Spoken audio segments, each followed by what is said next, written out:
Ang linis niya tingnan. Tapos, grabe yung parang glass. Bahay serye! Okay, sa episode natin ngayon, tayo mag-assemble ng wardrobe. Ayan siya, nakita ko yan sa Exin Home dito sa TikTok shop, kaya titignan natin kung okay siya. Ito yung size niya, yung 120 centimeters. Tapos, ang kinuha ko yung parang yung matibay-tibay. Kasi tatlo yung variation nila. So, ayan, bubuin niya ni Kuya Jigs nyo. Guys, it's a metal. Mas okay ito, parang hindi na momoldsan. Ito yung mga pang-connect. Madami-dami ito. Ito yung niya, score niya. O, madami-dami talaga. May maliliit, tas may malaki. Salukuyan tayong nag-unboxing. Ayan yung itsura niya. Ito yung nasa loob niya. Mahirap yung instructions. Kaya to.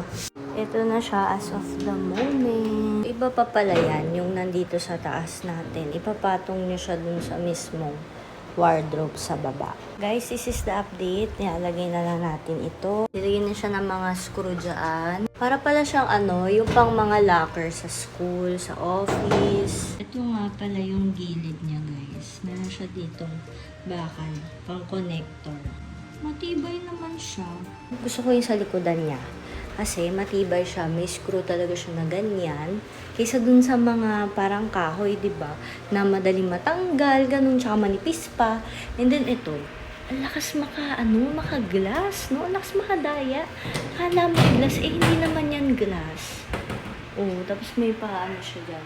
Ito yung magnet natin dyan. Na madali siya isara na ganyan.